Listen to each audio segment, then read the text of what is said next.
a digital dog.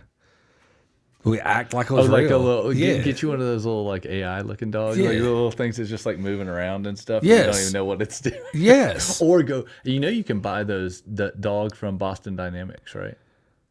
Is that what's his face is that's No, what's is Boston that Lex's Dynamics, Lex well, yeah, he does work on Boston Dynamics stuff. That's what I thought. But Lex Friedman? yeah, Lex right? Friedman, yeah. He's getting me lately. Like he's just so annoying nowadays. But Isn't that the point though? no, his thing is he is like self-deprecating and acts as if something is happening to him. Yep. When he's got millions and millions of followers and it hasn't happened to him, that's by design, right? I feel like the people that we've talked about though, it's almost the point is to be like that. Like, look, I think, do you watch sports shows at all? Yeah. So people hate Stephen A. Smith because he's just, Well, that's intentional. He's a heel, right? yes, right. It's an intentional. And I feel like almost everybody is like that in some sort. They are pulling out like you said, creating an argument, right? I love the hate as much or maybe more than I love the love. Yeah. Because it makes me more money, which is awful. That's awful in your soul, right? But I mean, I feel like loving hate more just sucks. I mean, it's the difference. Controversy drives more traffic than goodwill ever will. Sure. Yeah, I mean, nobody. If that was the case, then the All Church podcast would be the best podcast in the world. That's facts. Yep. That's facts. But they also could be a little bit more entertaining too. Church podcast. I agree. I like our church's podcast, but it's just hard for them to stand out. That's true. It's hard to be controversial. Hot takes are difficult. I think the way that they do that, the ones that I've seen that have done it well, are ones that have looked at controversial figures in the communities of faith-based communities and been very, like, I mean, if you look at what's his name in Atlanta, I don't remember his name, but like he runs North Point Ministries, and it's like, there's a lot there that you could be critical of, Of course. And then when you see those are the videos that get big in the Christian community or in the faith-based communities. Right, calling out the hypocrites of the religion community, religious community. Yeah, I mean, any of those controversial elements, even though, like, I follow a couple that are like a young couple that is trying to live by those standards. And then they're connecting the community, and they'll just call out things that are like, wait, this doesn't feel right. Yeah. And those are the videos that do well for them, not the daily videos of how to live your life on a faith-based journey. Sure. But the other ones are the ones that I enjoy doing, and this one's like, this doesn't feel right, and digging into why it doesn't feel right. Yeah, exactly. Is that right? Yeah. Mm-hmm. All right, cool. We got Billy Boozer on with us today. I appreciate you coming in. Yeah, absolutely. Billy Boozer is the tech extraordinaire. Right? I feel like the moment I met you though, I felt like you were a little bit different than other tech people in the tech world that I've met. That's a nod to you that a little more to the ground and not heading the clouds, but not scared to go, hey, we're ready to shoot for the moon. Yeah, I think I have been described as weird many times in my life. This is not the first time. And my life really or completely changed when I decided to go down the technology path. Even the way my mind, I think, works changed a bit. And I don't know if that's a function of getting a bunch of concussions when I was a kid playing sports, and somehow one of them changed me. But I think the thing I've always been described as weird as is being able to communicate technology in a way that other people understand it well. Whereas some technologists will just talk to you about the technology all the time, and the technology is hard to like get your mind wrapped around it. Well, it gets in the weeds, right? It does. Yeah. It gets in the weeds, and it's kind of like when we talk about it, I'm a sales guy, you know that, an entrepreneur as well, but I'm just more on the sales side. And how do I sell what Billy makes? And then me going back to you and going, that's not going to make a shit. Nobody's going to care about that. Yeah. I need the things that I can sell, because we have seen all this technology and these tech people come in and go, hey, we're going to add this button. We're going to do this. We're going to do that. It's like, nobody's going to use it. Yeah. Now, there is something to be said about having a button where it really sizzles, nobody's still going to use it, but I can sell it and go, man, nobody's going to use that, but I think that I could pitch it where people will buy the base product because of that. Yeah, exactly. It's called deferred checks, right? Yeah. So we had this product, this is way back in the day. I don't even know if this exists anymore, but you would do a deferred check product where if, let's say you're a veterinarian, right? And I go, somebody needs to get their dog's hip replaced or fixed, right? And it's $3,000. Well, they can't afford that. So like, we're going to put the dog down. That's all we can afford. It can't live like this. And the vet looks at him and goes, look, I have financing, if you will. This is before pet financing or anything like that. And go, we can take 4 checks. We can break it up into 4 different things. It's not post-dating, but we're going to approve it right now, and we're going to cash these checks as the date comes up. But the check company will guarantee those because they've already taken a peek into that bank account and it looks good, right? Well, I would pitch that and they'd never use it because they would not know how to sell it within their own office. But they would always buy the credit card processing because they love the idea of that. Yeah. So there's a lot of tech buttons that were like, yeah, I like the idea of that because I could sell it. But some of this stuff, they build it even without asking the first salesperson, can you even sell it? Yeah. And then they put, I don't know, millions of dollars into that tech. Yeah, I talked to a guy the other day that's the head of engineering at a KYC company, and the last question he asked me is like, "Hey, do you have any advice?" And I said, "Move as close as you can to the business problems, and move way further away from the technical problems because you already have that solved in your mind." Right. And so the way I described it to him was, if you were to get someone to come build a deck for you, right? And the whole point of this is to have a party on this deck. You got to figure out how to get invited to that party, and no one cares about how the deck was made. They care about that they can party on the deck. That's right. Right. And so the sales guy is way more likely because he's going to develop a relationship. He's going to understand the business problem. He's on the deck. But the guy who's making the deck, the guy who's out there pouring concrete for the post and putting those things, he's never getting invited to the deck. So you need to start having the to the party. He's never going to get invited to that. So you need to start having the conversations that'll get you invited to the party. That's right. Because eventually what you're going to get is you're going to get left out of the conversation because all you do is talk technology, and no one's going to understand what you're saying. And so you got to figure out how to get closer to the business problem. It's like tech's cool, but it's not cool at the same time. Yeah. Right? If you get into the weeds of it. But if you're just like, hey, there's this product that I invented and I developed, and it's on your phone, and if it's coming from a salesperson, I'm like, it's on your phone, and all you got to do is hit it, and then tell them where you want to go, and just a regular car will come pick you up, and it's a fraction of the price of a taxi. If I said that, like an Uber, like that long ago, they'd be like, no, that'd be awesome if we could have that. But if you started telling the code of how you're going to do it, that's not awesome. You've lost them. Yeah, the bits and bytes are not as interesting as the problem that you've solved. Right, with the bits and bytes. And that's right. And most people are like, I described this years ago with a friend when I started really diving deep into technology. Is that the cool thing for a technologist is that you understand the magic, right? Yeah. And the magic exists, right? Sure. It is as close to Harry Potter style magic as it possibly could be. Sure. And everyone else is muggles around you, and that's like the fun part about it, right? No one understands what you're talking about, and there's power in that. But without the application of that, and without the closeness to the business problem and the results, it's like the Bain and companies or the McKinseys of the world. They're not selling you billable hours, although that's how they transact, right? They're selling you the business solution, right? And along the way, they're going to bill you a pile of hours, millions of dollars on the way to get there. But they're really going to focus on the business solution that they're selling you, not the actual implementation of it. Right. So tell me, what was the first tech project that you worked on? So I came up with a calendar system that intersected other people's calendars to schedule events.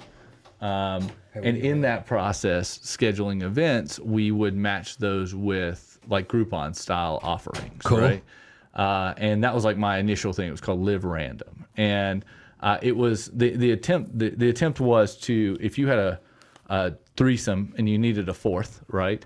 And you had a bunch of friends that had their calendars posted, they could go find these kind of intersection spaces where they could offer you a deal to bring another person in, right? So, ping pong or pickleball, if you needed a fourth person, that they would bring that person in. Exactly, and that would be the ultimate goal for the product itself. And so I went to, I think, the first or second Venture Atlanta ever, and like by myself, paid my own ticket. I say by myself, I brought my mother-in-law with me. Nice. Okay, and so she wasn't my mother-in-law at the time. She was just the mother of the woman I was dating, and she was an executive in business and a high-level executive in some pretty large businesses. And honestly, I had no communication skills. Like I didn't know what I was doing. I knew how to design something. I knew slightly how to build something. I was going in a direction, and there was this like shiny object of the venture capital world and all this stuff that existed.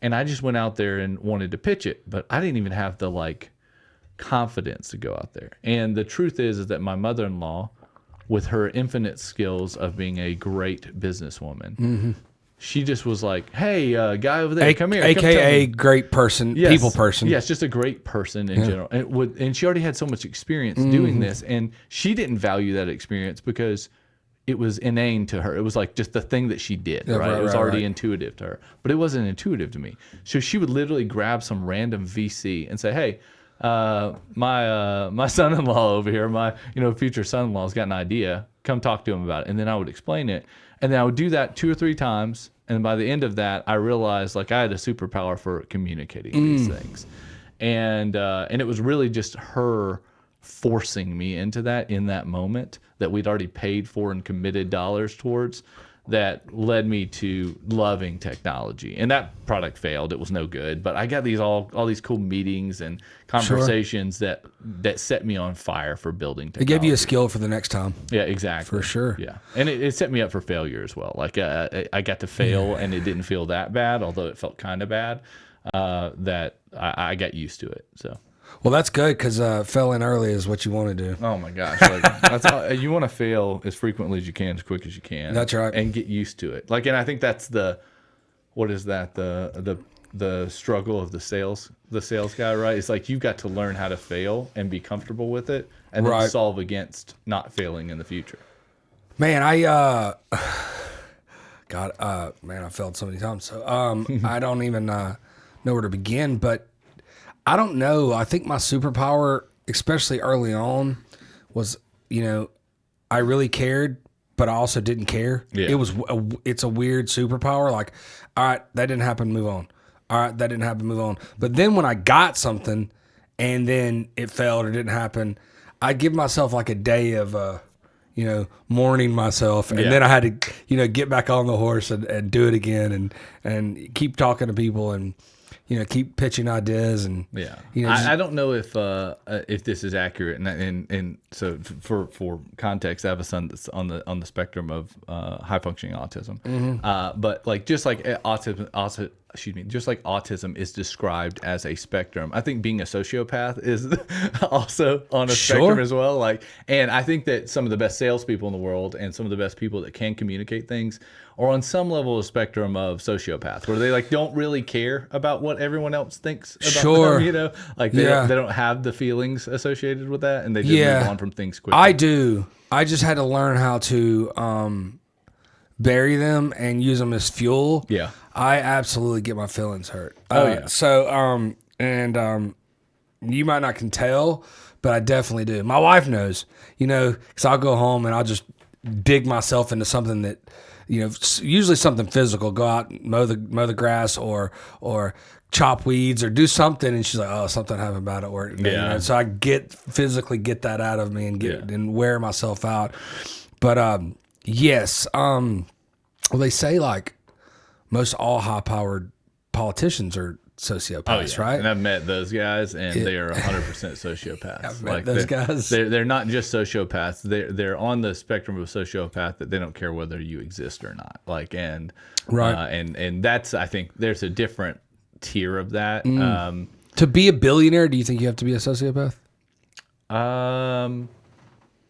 No, I don't think that's inherently true. That's like that would be like saying that the person that just won the lottery the other day has to be a sociopath. You know what I mean?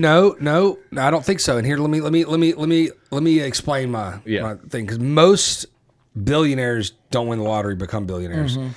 They crush a lot of people in their wake to become billionaires in a lot of cases. Yes. I don't think all billionaires are sociopaths, but I think most of them are. I think the majority of them might be, and I think you might be right in that. I think that many of them are willing to use people for their worth at a time and then move on from those people and realize that that pattern is a successful pattern given that you want to scale something beyond its current condition. Right? Sure. So like, this leads to the concept of there are stages in a business, and so the founders aren't necessarily the best CEOs for the 10,000 person business. They are the 4-person business, right? That's right. And I think self-awareness is important in those moments. But the people that are able to scale a business from the beginning to $1 billion business, yes, they probably have sociopathic tendencies. Sure. That lead them to understand the value of a person at the current moment versus the value of a person at the future time that they need them. Right? That's right. And I think that's important. I don't know if I've done that well in life. Obviously, I haven't scaled anything to $1 billion. Sure. But, although the last thing probably was worth over many billions of dollars. I didn't scale all that, and I wasn't completely responsible for that. But I do think that, empathy at times or sympathy at times for individuals that do not have the skills to be able to execute on the thing that you need them to do at the moment is a thing that probably holds a lot of entrepreneurs back. Like that, I'm sure. The romantic nature of, I don't want to leave my business partner behind, although he does not have the ability to do, or she does not have the ability to do the things that we need him to do to bring this business to fruition, probably impedes a lot of people from being as successful as they could be. I can totally agree with that. I can totally agree with that. I feel like that's probably the most true thing you just said right there is if you put everybody that's I heard a VC say it one time, like he's like, I'm going to give you money, but you have to lay off these 6 guys. He's like, no, they started the business when they're in the garage and this. And he goes, well, do you want to remain in the garage? Or do you want to move up because they're cost you a lot of money and they're not doing anything anymore? So it's stay in the garage or take this money without them and let's get people on your team that aren't them. Yeah. And I think that comes to like a relentlessness as far as it relates to your perspective on usage of time, right? Sure. Like if you don't realize that time is the only commodity that you have, that you're never going to be able to get back, you're never going to be able to get more of, and that anyone that wastes your time at any given point is not worth having around at that moment. There are a couple entrepreneurs that I know have done that really, really well. Like there's a guy named Bill Smith in Birmingham that I think he is pretty relentless with who engages with him and what time like that he has allotted them. I mean, like we know him. Josh, my co-founder, has built many things for him, and he sold his last business for $600 million or so, and the next business will be $1 billion, and he's going to be successful forever.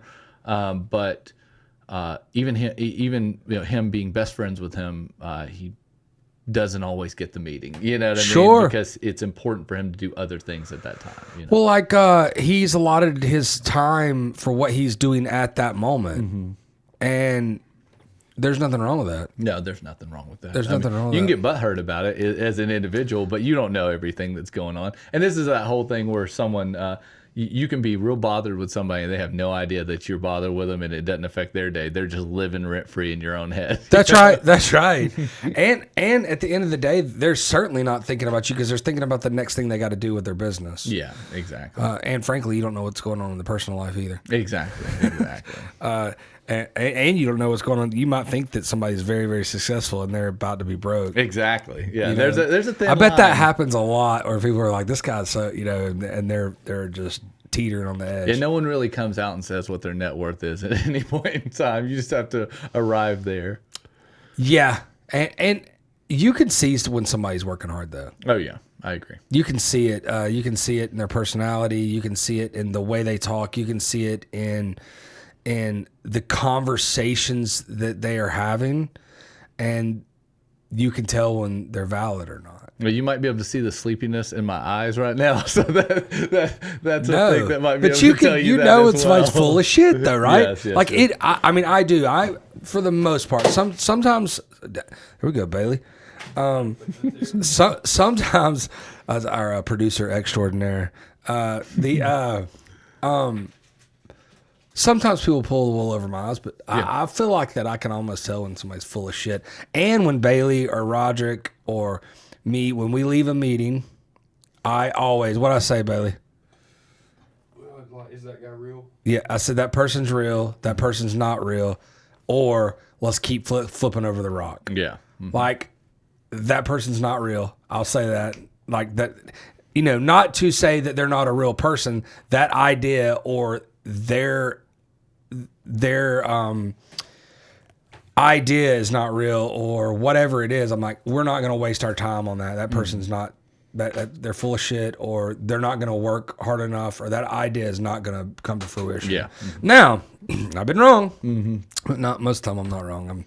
I know when they go, and then I'll go, that person's real. Keep them close to you. Let's keep working with them. Let's keep working with them. And then I'll go, let's keep kicking over the rock. Yeah, I mean, there's two that I can remember. I remember seeing Tope from Calendly pitch one of the first early times. Him just walking around talking about it, and I'm not sure I could have identified that Calendly would be the giant that it is now. I mean, I don't know how many billions of dollars it's worth now, but is it worth billions? Oh no, it's worth way more than billions. Like they're in the tens of billions. Like it's a great product. I think they have 30 million last time, maybe more than that, customers. It's a great product. It's a monstrous number. It's a wonderful product. And that came out of Atlanta, and I remember seeing him pitch. And then the other one was a guy named Adam Wexler, and he doesn't know me from anybody, but I remember him going around pitching this thing called Prize Picks. And Prize Picks has now, grown to, and most of that came from, I don't know if it would have been successful back in the day, but there was a federal regulatory change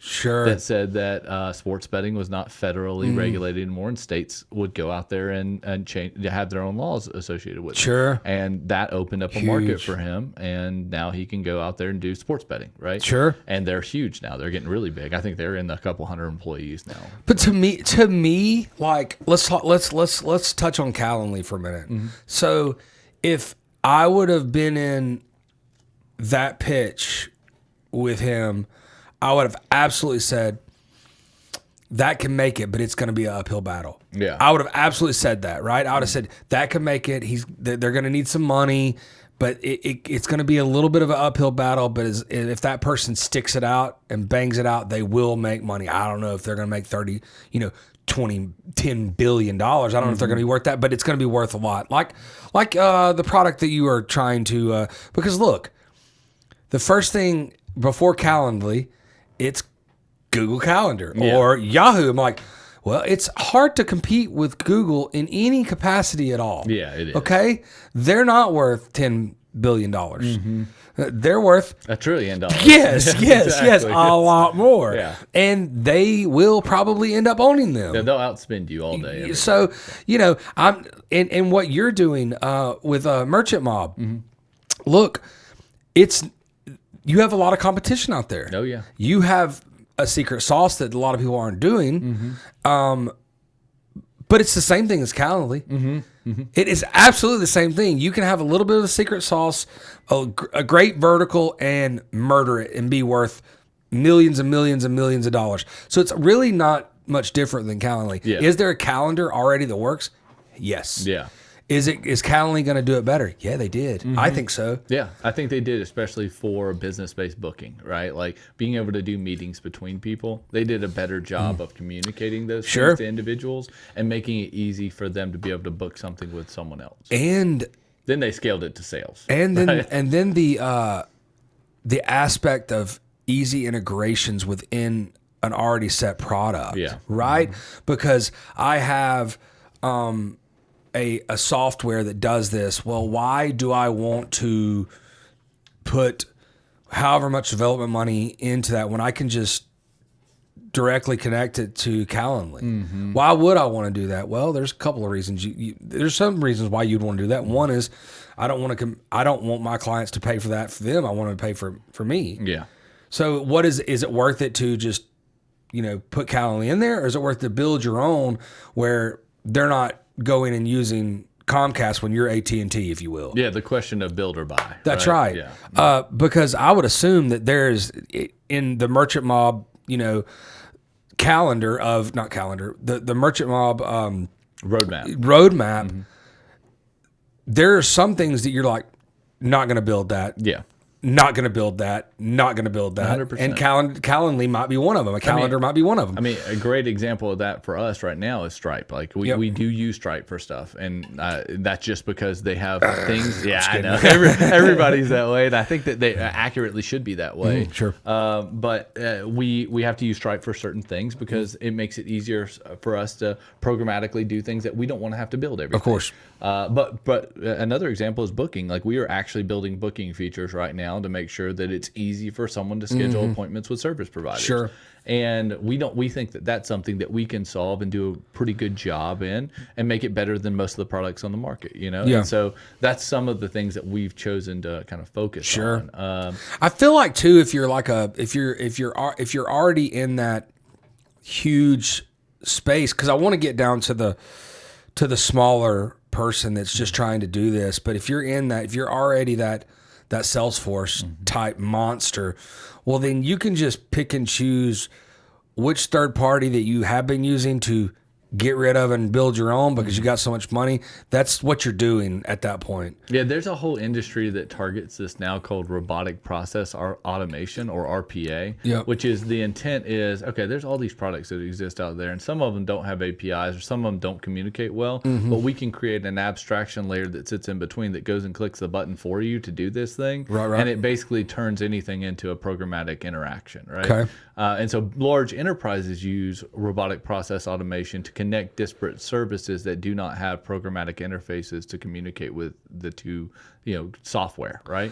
So instead of an API, they are the directions between the two already. So they're basically a plug and play API is what you're saying. Yeah, and they'll build these automations for you that maybe it's that they go out and use a technology like Selenium to create a headless browser and go click buttons for you in a service, right? That is not going to change significantly. Or maybe it's that there's a system or a piece of hardware that outputs a signal, but it doesn't have a communication mechanism, and they want to be able to connect that with their ERP system. And so they'll go put a automation in there for their RPA systems. Like my neighbor sells this software and has done really well in it over the years.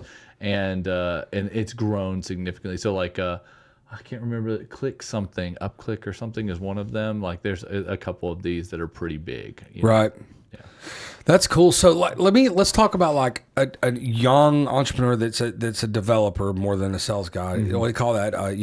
A tech entrepreneur instead of a non-tech entrepreneur, because they're two different animals. I mean, but a tech entrepreneur. So a technical founder versus a non-technical founder. That's right. Yeah. That's right. What should I know you said that they should be worried about the business aspect more than the technical aspect because they already know the technical aspect. So learn the business aspect. When should they take money? When should they not? My suggestion right now is not to take money at all and bootstrap everything. If you have the means in which to bootstrap or the resiliency to do so, then I would never take money because like the complexity of having another person that doesn't know your business or thinks they know your business telling you what to do is not worth the payoff. And the other side is we're finding out that the multiples on valuations and the grow at all cost paradigm isn't as fruitful as the investors thought that it was. So now they're going back and saying, hey, we need to reevaluate what the multiple is on this type of industry. Do you think that will change based on the economy and the time, though? Will it go back to build it all at all costs? Everything is cyclical, but I will say that the thing that I think will affect this more than I ever thought something would is the surge in artificial intelligence or machine learning or things that do automate manual processes that human beings do on a daily basis. Like, effectively, if you could do a good job of communicating with a chat GPT style interface, you could have it output an application for you in a short amount of time. It may not be detailed and you may not have the knowledge to ask the appropriate questions, but I think that is more of a function of its infancy than it is a function of its ability in the future. Right. So I know you were a true mentor down at Atlanta Tech Village for a while, and I was down there for I still go down there a decent amount, and when I get introduced, people are like, "Well, what's your advice to me?" I'm like, "Well, first off, I'm a non-technical, entrepreneur. We built a little bit of tech here and there, but mostly I'm a sales guy. I mean, we're working deals, we're a merchant service provider, that kind of thing." I said, but my thing is nobody ever gave me any money. I don't even think I could get money from somebody. Yeah. I was like, "Hey, can I get $1 million?" Like, no, of course not. No. But I can sell a lot. Then I don't care. But my thing was always, look, do you have a product, pretty much built, and they call it MVP, right? I've learned all this stuff for the last, 6 years. The minimum viable product. That's right. And they're like, yeah, or it's going to be a month. I was like, my suggestion to you is go get 100 clients, because if and when you do go get money, the money's going to be cheaper the more clients you have. Yes, absolutely. If you have 0 clients and you're not doing any business, that's a totally different conversation. That's expensive money. It's a totally different conversation than hey, I already got if it's a B2C application, I got 1,000 users, or if it's a B2B application, I've got 50 or 100 users. It's still way cheaper money than 0. Yeah, when you've de-risked that money to the point in which you have customers, you have a general understanding of your line to revenue, and you may have a general understanding of how to take money and throw it on towards this problem and make more money out of throwing it towards that problem. Then it may not be a terrible idea to raise money, given that you want to either attack a market at a faster pace, or you need to solve some core business problem internally that enables you to sell your product faster, right? I think those are the 2 places that you want to raise money. I think the other place that you may raise money is heavy research and development projects. So think pharmaceutical groups that want to, or medical groups that want to go raise money because it's a very difficult project that requires specific hardware that would be out of the range of their ability, and certifications in that arena, right? And in that world, what most people don't realize is that you want to go raise $100 million to go do some medical thing, you're going to end up with 1 to 5% of your company. You'll have the group that gives you the money is going to take every bit of your company all the way. You don't get there's not a technology startup pattern that exists with this where you end up retaining 60% of your business and you still own majority. That's not how those biotechnology companies work. They go raise a pile of money and the owners own like 5% of the company or something like that. So they have a job then. Oh yeah, they have a job at that point. Yeah, the hope is that they may get an exit at a multiple, but how do you avoid? The only way to avoid that is not getting those type of verticals.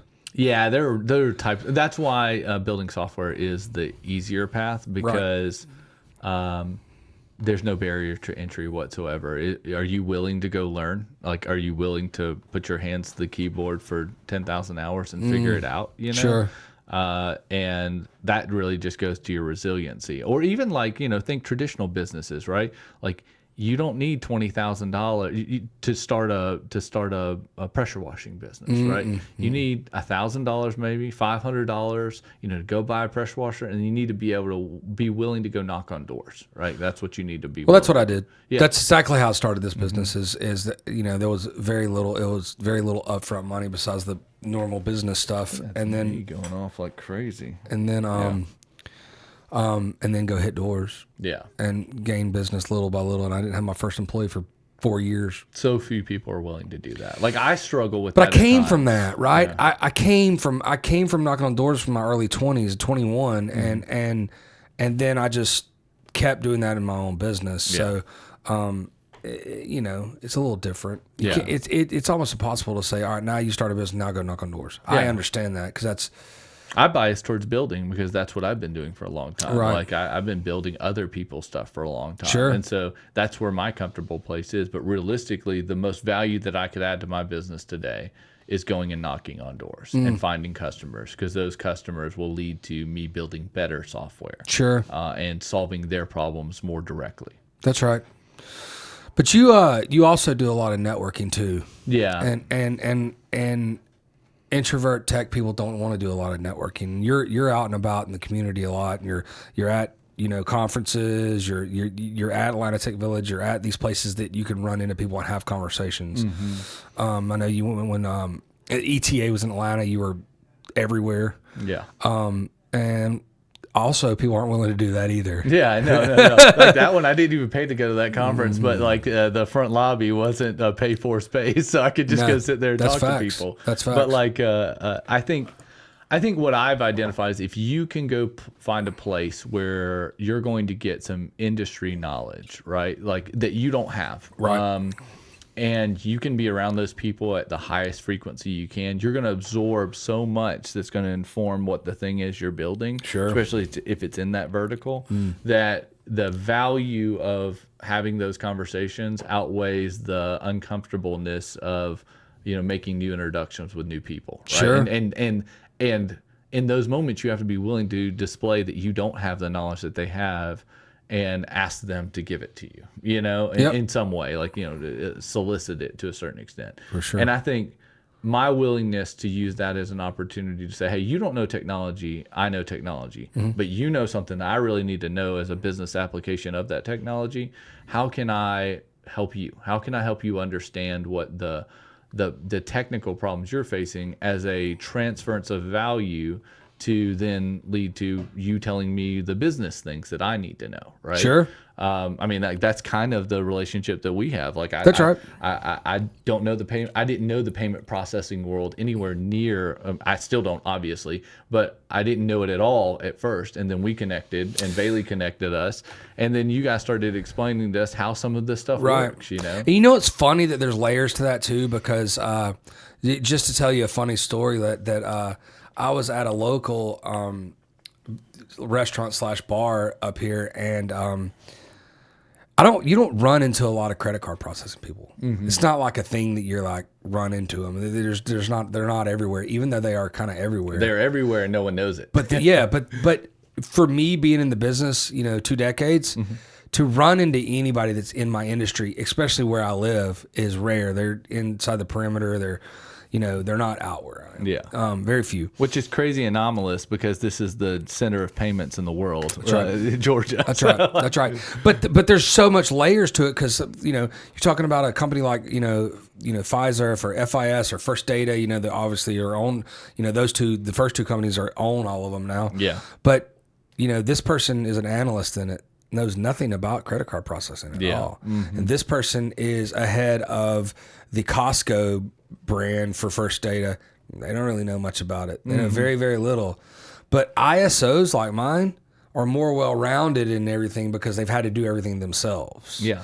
So I'm up at this restaurant, and a lady goes, "Hey, do you know the new senior vice president for ABC processing company?"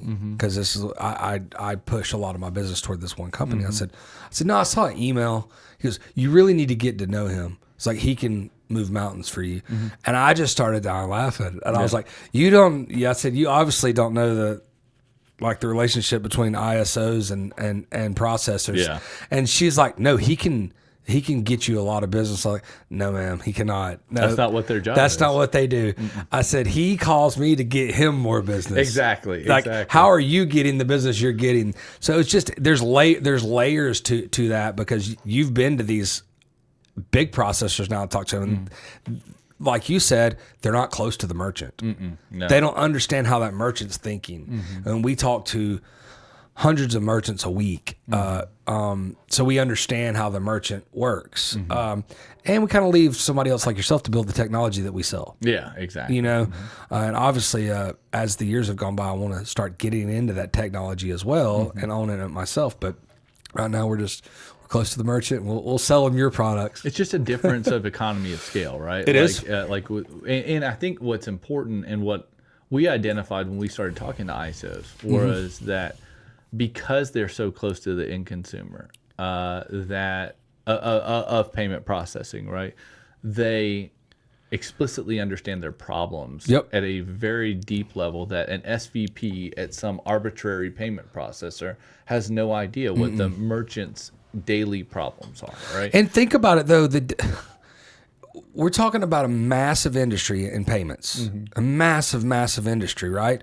It's probably one of the top 5 or 6 industries, behind banking, insurance, those kind of things. But if you take that merchant, the normal small to medium business that's doing, anywhere between 5 and 10 million or $1 and $10 million a year.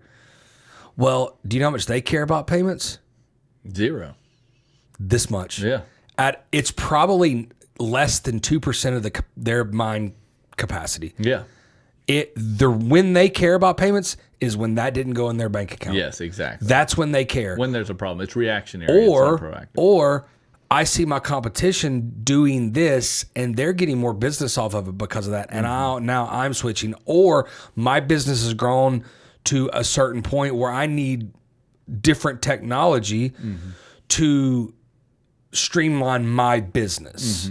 Right? But they care very, very little. Oh, yeah. Very, very little. And acquiring a merchant is not easy because they don't care. I used to say it like this. Payments in a regular merchant is out of sight, out of mind. So in the days of I'm paying a bill with a check, which businesses still do that all the time, right? You get a bill from your internet provider, whoever does your internet, call it Comcast. You get a bill from your office supply provider. You get an invoice for them. You get an invoice from, let's say you're a builder, from your warehouse provider, and you write it. You write the check for that. All these things are bills. Well, Merchant Services is the only company that calls theirs a statement. It's a merchant. It's a statement because we're not billing you. We've already taken it from you. So they don't have to write a physical check, which means it's out of sight, out of mind. And as long as it's working, they don't know. But people change phones more than they change credit card process because they actually have to write that check. Yeah. Or they actually have to look at that bill every month. Exactly. Or they get their bill on their email and go, man, that's going up. But nobody sees that in credit card processing. Yeah. They do not see their bill rising and falling. Yeah, because they have no idea. It's wild. Yeah, it is. It's one of the only industries that is like that. Well, it's funny. Like we were, we're getting closer to going to market with our current product, right? Yep. And we've been developing it for 6-7 months now, and it's been really fun working on it and having conversations with people. And we started developing our landing pages, right? Like the things that are going to publicly tell people the story of why you should use our product. And the first iteration that came out a couple of days ago started, like the headline was more about payments. And I was like, headline can't be about payments.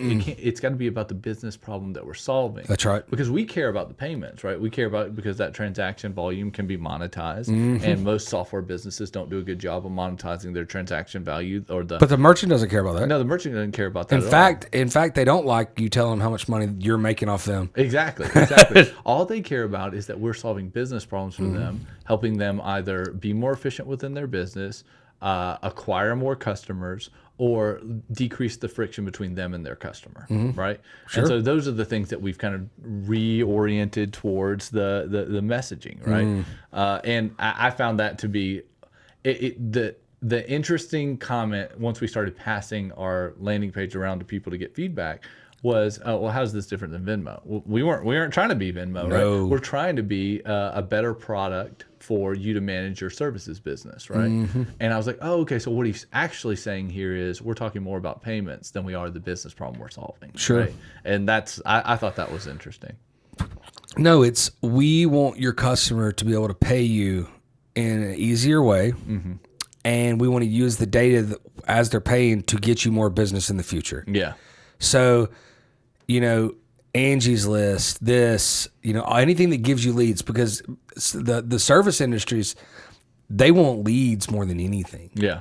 Anything. And they want good leads because they have a lot of competition and they're constantly fighting, which is funny because you can hardly get a service industry out to your house in a day. You know what I mean? Yeah. So next week, it's funny they all want more business, but you can't get any of them out to your house. Yeah. So that's another issue. I think that comes down to a lot of them are not running their businesses very efficiently. Hiring sucks. Yeah, though, hiring man. sucks.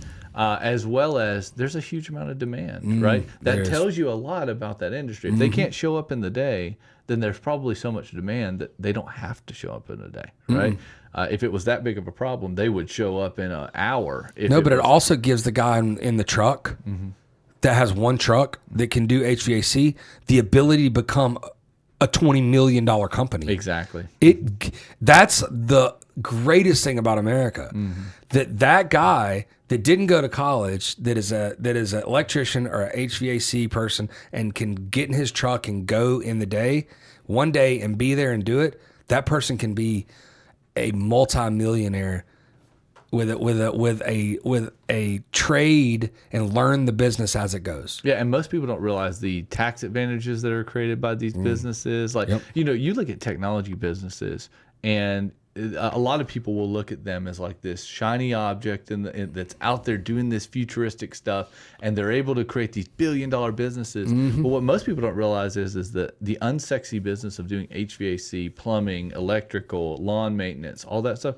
There's more guys out there or women out there that are millionaires from that stuff than the aggregate of all of the technology businesses in the U.S. We have hundreds of customers that do that are millionaires. Oh my God, Hundreds. They're so what? Listen, Hundreds. I know guys that work from that don't work at the beginning of hunting season and starts working at the end of hunting season, and that's their life, and they work. They're on their phone Friday. texting in the tree stand, but they're doing it. Somebody calls me at 2 a.m. in the morning when a server's off, right? My business runs 24/7 every single day. Those freaking out their server's off. Yeah. Freaking out. Yeah, and those other people, they don't do that. Oh, you want me to come out on a weekend? You want me to come out in after hours? That's like 6 times the cost. Of course, of course. And people will pay it. Yep, and they're at every one of their kids' baseball games. You know, they're the best parent ever. And I found it very endearing to see these services businesses do what they do on a daily basis. And that's why we want to target that. That's one of the things that I've loved about software is when I can find a moment that I'm going to build something for somebody that's going to make their life better or going to get someone a job, right? Like, because I think that's the contribution to society in that way is the most valuable attribute that you can have, is someone that's willing to go out and do work, right? And so like we built a applicant tracking system years ago that was for high volume hiring, and I loved it so much because we were helping people find jobs, right? I love the idea of making a piece of software for service providers to be more efficient and be able to manage their customers because we're making them business and we're making them money and we're making them have a better balance between their life and giving them opportunity, right? And that's and it's contributing to a huge segment of society, right? Because no one wants their toilet not to flush. No one wants their house to be hot in the summer, especially not Georgia. Here. Exactly. And nobody mows their lawn anymore in these communities that we live around. So it's don't. Exactly, right? Like we were doing a calculation the other day in one of these large communities that's over here, and it's like so there's 2,800 homes. There's 40% at least of them do not mow their lawn. It's actually significantly higher in this community because it's a median house was like 450,000 to 2 million, right? And so 2,800 homes, that means 6 months out of the year in the Southeast, they're getting their lawn mowed, and it's a minimum of $80 to $120 every 2 weeks. Do the math on that. That's a couple $1 million every single year in one neighborhood that's mowing their lawn, right? And then you do that for HVAC, you do that for plumbing, you do that for electrical. If you, in one neighborhood, you can do that around here. Within 15 miles of this office, there are like 7 or 8 of those neighborhoods. Exactly. At least. You can't even do all that work. Oh, think about Florida. Think about how many of those neighborhoods are in Florida, and there's 30 million people in Florida. Tons. It's so crazy, man. Tons. So that's why we thought this was a cool market to go down. It is, and you're going to do very well at it because there's not there is some competition, but vertically driven. I think that you picked the right one. I really do. And there's always that guy starting other business They're because all exactly. There's new businesses starting every year in this industry because like you said, the demand is there. Billy, thanks for coming in. Look, I gotta say, the builder of Merchant Mob, that's his new thing. Yep, merchantmob.com. Coming soon. Yep. Coming soon. The builder of the owner of Merchant Mob, the builder of True Media. True Social. Yeah. True Social. Yeah. That's Donald Trump's social media platform, correct? Mm-hmm. What we're planning on doing is in the next 2 months. Did we pick that date? Sometime in October. Yeah, So October. sometime in October, we're going to do a lunch and learn or a dinner and learn, whatever it is. Billy is going to be the keynote speaker. We're going to do a pitch contest. So if you've got, a tech company out there that you're trying to pitch something, we're going to do a pitch contest. We're going to have some good judges. Probably going to have some VC people, some private money people that are going to be there that might be interested in investing in your Angel company. Investor, tell you guys. Yeah, maybe. We're going to have a good time no matter what. Some drinks, some snacks. We will keep you informed on when that date is. But thank you for coming. It's been awesome.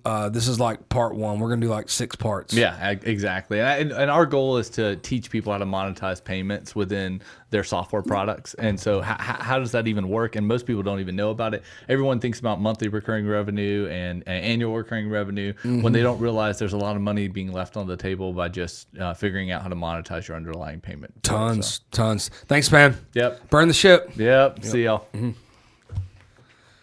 Cool. That good?